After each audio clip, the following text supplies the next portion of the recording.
In 1776, the 13 colonies came together and they signed the Declaration of Independence. Yes, the United States is so badass that we don't celebrate when we got the independence.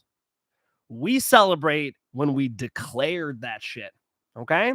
That was 249 years ago. That means next year, it'll be 250 years since the U.S. claimed independence from who?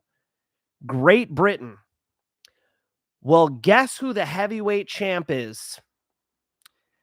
We've got one from the United States of America in Jon Jones, and we've got one from Manchester, England in Tom Aspinall. You're going to tell me that the White House is going to host a UFC event for 250? Come on, kids. Jon Jones versus Tom Aspinall at the White House. That's how we get Jon Jones in that motherfucking cage. That's how you get him there. Okay? You catch bees with honey, right? You catch Jon Jones with a White House fight. I think it'd be great. Now, the problem is I would pick Tom Aspinall to win. You would prefer the American, right, holds it down against the Brit at the White House fight for 250. But, DC seems confident. DC was talking to Chael, and he's like, you call in Jon Jones. You need an American to win, you call in Jon Jones. So calling Jon Jones, he jumped back in the testing pool. I would like to see it. Thank you for the donation, Mr. Cass. 15-second shadow box, baby. It's time. All right, 15 seconds. Ready? Let's run it. Boom. I'll start with the jab. I'll come off of the jab, slip. I was just teaching this one today. Jab. They're gonna swing back at you, right? I slip and then bang, bang. I'm a little tight here. I got a desk in my way, but pow, pow, pow. Right? I can't flare the elbow, bro. Sign's going down. Wifey made me this sign. She would not be happy if I just fucking elbowed the shit out of this because I needed to throw a good hook, okay? But have your elbow behind the trajectory of the shot when you throw the hook. Got you. Thank you so much, Mr. Cass. Hey, I'm here to talk about this UFC event coming up. The old man, the Black Beast, is getting in the cage with this young kid, Teixeira. We will break down my 5 most confident picks for UFC Fight Night, Lewis versus Teixeira. Let's start at the top. I got to fade Wonderboy, and it's sad, all right? But I'm going to go with Bonfim. I'll tell you why in a second. I'm going to fade Nate Landwehr. Nate the Train. I think he's going to get run over by Morgan Charrière. I'm going to go Chris Curtis over Max Payne Griffin. I think he's got a lot more to show us still as to where Max Griffin, 39, man? You know? You look at the similar records and whatnot. I don't think these two are the same. I think Chris Curtis could shut him out here. And then the ladies, I'm going to go Miss Fatima Kline over Melissa Martinez, and I'm going to go Eduarda Moura over Lauren Murphy because they're the most confident guys. I had, 7 most confident here?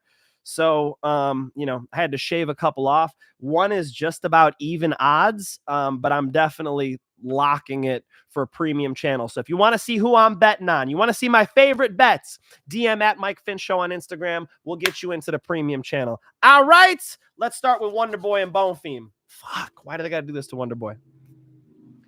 Why do they got to do this to Wonderboy?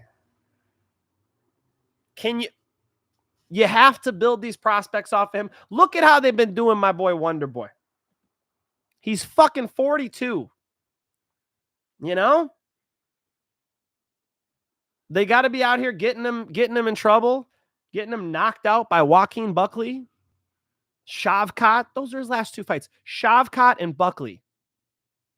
Bruh. I mean, Gilbert Burns, Bilal. The best break he's got is Kevin Holland.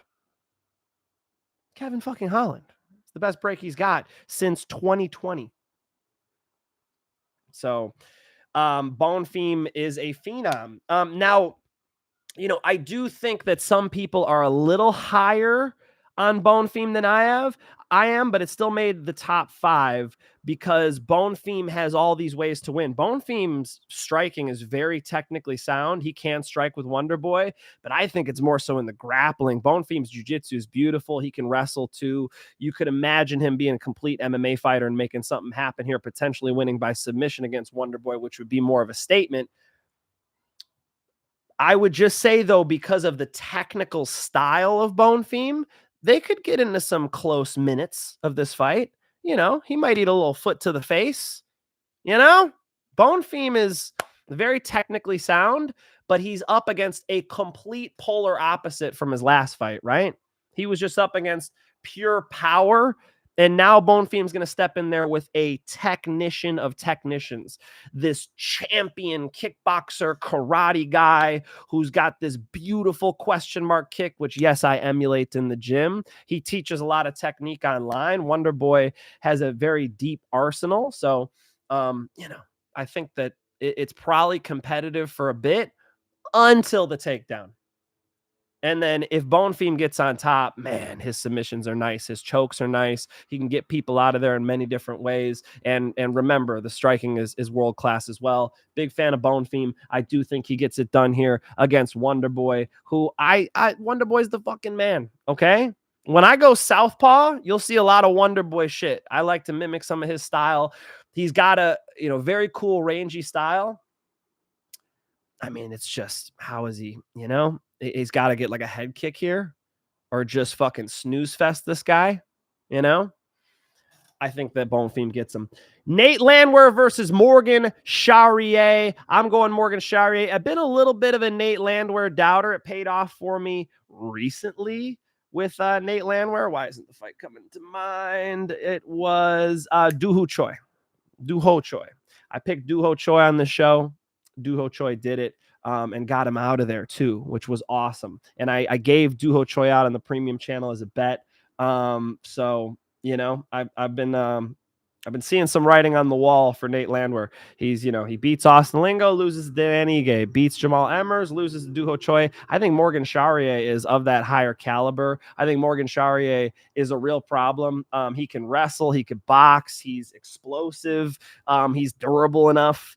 I do think Morgan Charrière can dig his toes in here, get a little down and dirty with Nate the Train, who's crazy. I mean, make no mistake about it. Nate the fucking Train gets into a fight. I love watching him fight. We're talking about who is going to win. I do believe it is Charrière. Chris Curtis versus Max Payne Griffin.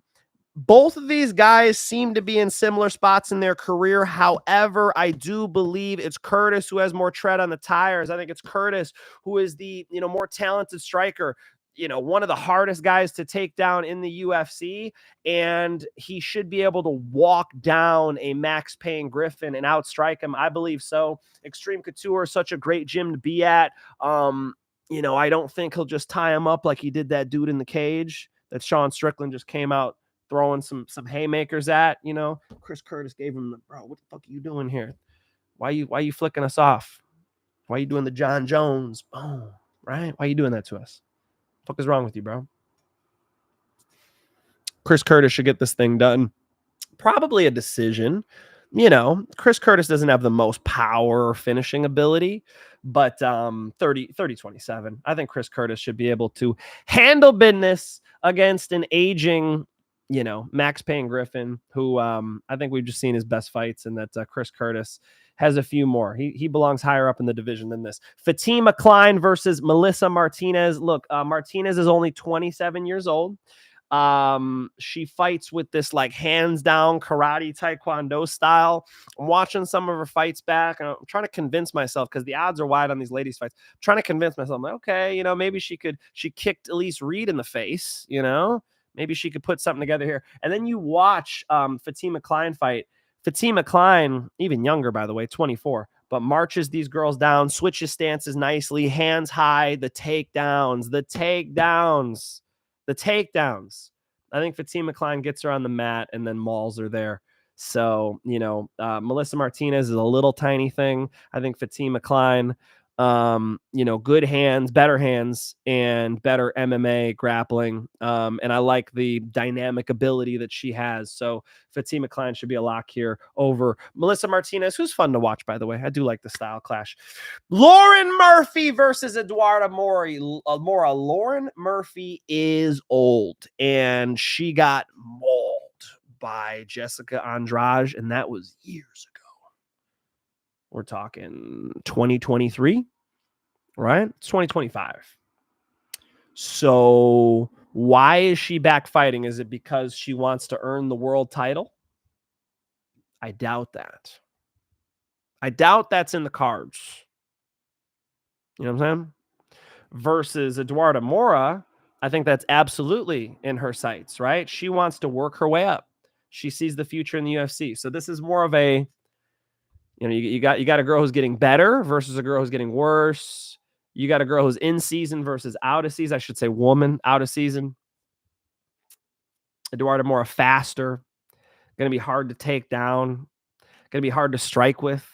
Just beat Veronica Hardy and look good doing it. Veronica Hardy, pretty technically sound. So I do think Moura, runs away with this thing against a tough Lauren Murphy.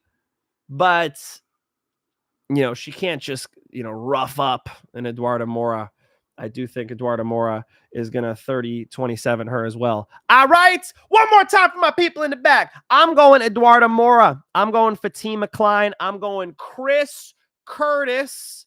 I'm going with Morgan Charrière. And then give me Gabriel Bonfim in, the co-main event of UFC Fight Night. Lewis versus Teixeira. The one oldie I did not fade in this top 5 is the Black Beast, because the Black Beast may potentially still bite. Okay. Teixeira, first off, you're talking heavyweights. Teixeira's taking a big jump up here. There's a big jump up. And, they're putting him on this fast track where there's just a lot of unanswered questions. I'm not saying not to touch it, because Derrick Lewis, there are ways to beat Derrick Lewis, right? His gas tank is notoriously bad. Okay. I mean, you want to talk about a guy who plays possum? It is crazy what he does in there. You'll kick him in the body. He pretends he's hurt, or maybe he actually shit himself. I don't know what the fuck is going on. I got to take a shit. Does he? I think he's a comedian, but the shit he does in the cage, lay flat on his back and let you pass his guard. And then all of a sudden he just explodes up. Craig Jones has this instructional out, just stand up. Derrick Lewis just stands up. Okay. He just stands the fuck up. It is bizarre to watch. So just a bizarre matchup of two heavyweights with power. I think Teixeira's got more speed, a straighter puncher. There are things to like for sure, but man, yeah, be careful fading Black Beast, because he's hot and he's cold. He's hot and he's cold. Yes, and everybody clicks out right now. Fuck you, Mike. Don't you dare sing to us. Met this girl named Joanna. I just started singing that song from Sweeney Todd. I feel you, Joanna. I feel you. Even now I'm at your window. I am in the dark beside you, Joanna. She's like, who the fuck is this guy? Who is this guy? She never even heard that song before, and her name's Joanna. Musical theater, man. All right? No, I'm not gay. You don't got to be gay to do musical theater, kids. Okay? That's where I met my wife. Worked out for me.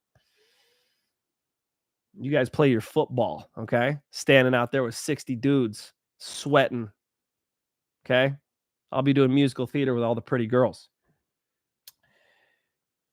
Derrick Lewis last fought Nascimento and looked fucking great, but that was over a year ago. What has he been doing with these canceled bouts against Romanov and Janata Deniz? Before that, lost to Jailton Almeida, beat De Lima, where he threw that fucking flying knee. 2023, 2024, Derrick Lewis looked good. So I just don't know what to expect, because he looked like trash in 2022, like that Sergey Spivak, Sergey Pavlovich, Tai Tuivasa run right there. but those guys aren't bad. I mean, Tai Tuivasa, that didn't age that well. But, Sergey Spivak and Sergey Pavlovich, dude just got trouble with Sergeys, okay? Maybe he's just got trouble with Sergeys, Everybody's got somebody's number. Did I say that right? Somebody's got your number out there. You know what I'm saying?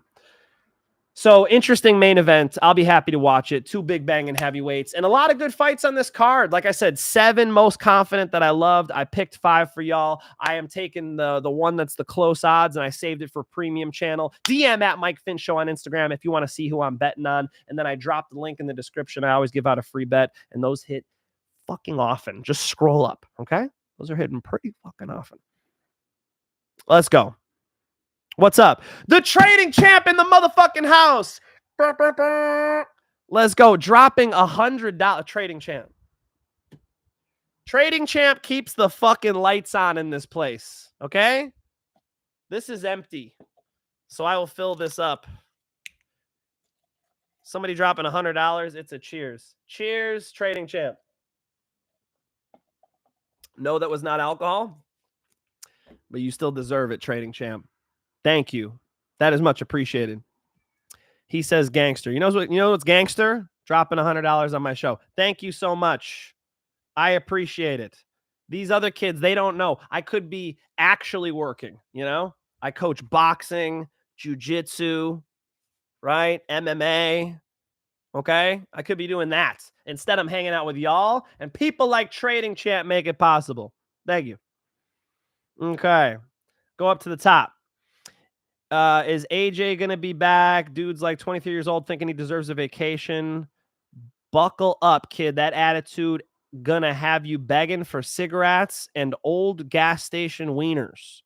I'm 33. I am the elder, the superior savage. Kneel to me, absent J. First off, Blades, complete blasphemy coming in here talking all that shit about the boy AJ DeVito. He doesn't deserve a vacation. What kind of fucking American mindset is this? People have this mindset like all you gotta do is work. Bro, no, everybody take a vacation once a year, okay?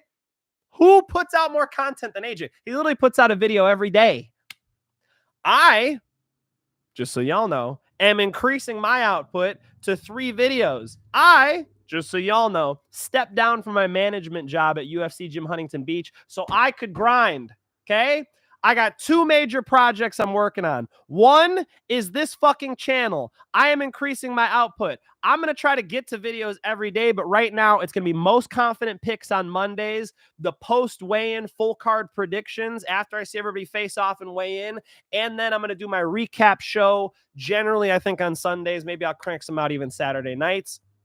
And I'm making those consistent. All right. Those I commit to you guys. On top of that, I would like to, add more content, cut more shorts, etc. Do more social media. I'm just hanging out with you guys on YouTube. I need to when you turn in your 30s, I don't know who's on TikTok at my age, but my dad actually sends me videos all day. I'm like, apparently people are on TikTok. So I need to do that. I need to do the X thing, right? I kind of just do Instagram and YouTube. So I'm going to branch out. I'm going to double down. All right. I stepped away from a salaried job. What the fuck am I thinking? You know what I'm thinking? I'm thinking I love this shit. Okay. I provide a value here. This is what I've been doing since I was a child. I have seen every UFC fight ever. I've competed. I've trained around the fucking country. Okay. So I'm something of a, I have committed my life to this area. So why not do it like this, And by the way, when I talk to y'all, my elbows don't hurt. But goddamn, when I hold pads for those fucking heavyweights, I get home, I got the tennis elbow. I don't want to be flying to Colombia like Jason Perillo, getting the shots in the elbows. What do they call that stuff? Stem cells? Yeah. Okay. I'd rather talk to y'all. So, and I love watching fist fights. So I might as well just do my research and do this. All right. That's the first project. I'm doubling down here. Second project. I'm starting MMA University. I want a place where people can go and get an online resource to learn mixed martial arts from the ground up. We're going to start with bag work. So I've been filming with my boy Cam. We've been putting in a lot of hours just doing bag work basics. You get a heavy bag for the first time. How do you stand? How do you punch? What combos should you use? What are common mistakes? What's homework I can give you? I'm doing an entire course on bag work to give you guys. And then I want to branch out. My idea is to go to UFC fighters, to go to coaches and have them have, various lessons they can give you. How cool would it be to learn, the ninja kick, the Giga kick from Giga Chikadze, how to throw a straight left hand from Conor McGregor. I want to get more of a university curriculum style, because a lot of these instructionals are out there and the quality kind of sucks. The audio sucks. It's just a fucking fat ass video with like no timestamps or anything. I want it to be like, piece by piece. You click the jab, you learn the breakdowns of the jab. It's broken up for you, I want to make it the best resource for learning martial arts online. I'm going for it. So it's called MMA University. I'm working on it right now, and it will be out in a matter of weeks, not months. Okay? All right? Let's fucking go. I hope you guys are a part of it. So I'm working on those two things. I'm right here, Ross. War up, Michael. What up, Sean Shelby? Tell you on my boy Walker, bro. That's a good one. Can not Johnny Walker? Can Valter Walker take this big motherfucker down? Kennedy and Nzechukwu is smaller than Walker, actually. Kennedy and Nzechukwu is clearly the better striker, but the chaos and the grappling and the fucking heel hook game, I guess, of Walker. That's an interesting one. George Finch'S here with the history lesson. I got you, Joseph. You're welcome. Hi from Chile. What up from Chile? What up? What up, Alex? What up, guys? I'm going to scroll a little bit. Is Wonderboy the nicest assassin of all time? Too nice. Too nice. You know why Wonderboy is too nice? He said himself, he's like, when I stomp on the knee with the front leg side kick, boom, I got a nasty front leg side kick. I would stand up and show you. When he hits people with the front leg side kick, he doesn't go 100%. He's like, well, I don't want to hurt him. Wonderboy, you know what we're doing here, right? Wonderboy, you can get a $50,000 bonus when you knock somebody out. You understand? You get a performance bonus. You understand this? Wonderboy, why would you not immobilize them? You're in a fist fight for many thousands of dollars. You could send your kid to college because you destroy this man's knee right now. Like, that's what he signed up for. Guess what he'll do to your knee? Destroy it. Too nice. Way too fucking nice. I'm scrolling down. My bad if I'm missing some of y'all. Bro, all the classy women go to those kind of events. You know what I'm saying? People looking for girls in the wrong places, man. I found me a good one. All right? I wish you luck, Mike. Thank you, Vince. Finch, you like it or not, I think Islam is now in the top 5 GOATs. We should leave nostalgia alone. Not everyone can be as privileged as Silva to fight for the belt in their second fight ever. Top 5 GOATs. Jesus. GSP, John Jones. Yeah, you could put Anderson Silva up there. Mighty Mouse is up there. Khabib and McGregor and there's a few other people, and then Islam and Topuria are writing their story right now. I just don't know. I don't see why I got to jump at it yet. Let them show us their career, because there was one point where you could stop the clock and people were like, Anderson Silva's the absolute GOAT. There's nothing you could say about it. And then as his career went on, the narrative changed a little bit. He got knocked out. He got taken down.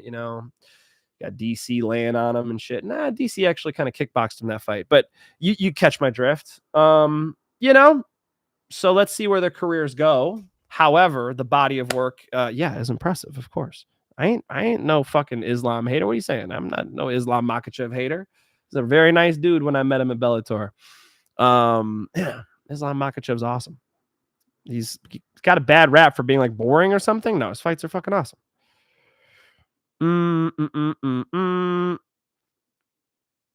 What's up?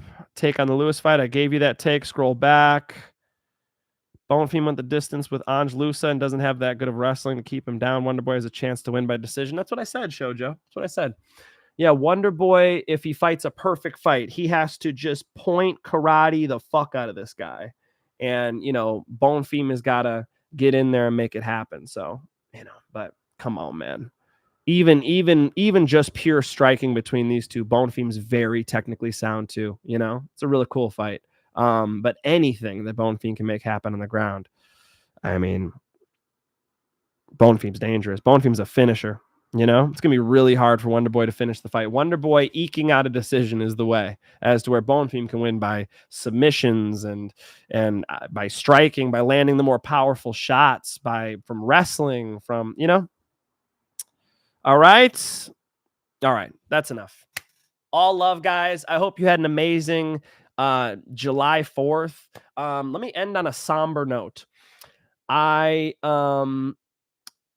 saw a dead girl on Saturday. I heard a car accident, and unfortunately, someone got hit in the street. Now, the articles that came out said it was a 35-year-old man, but I saw with my own eyes it was a female.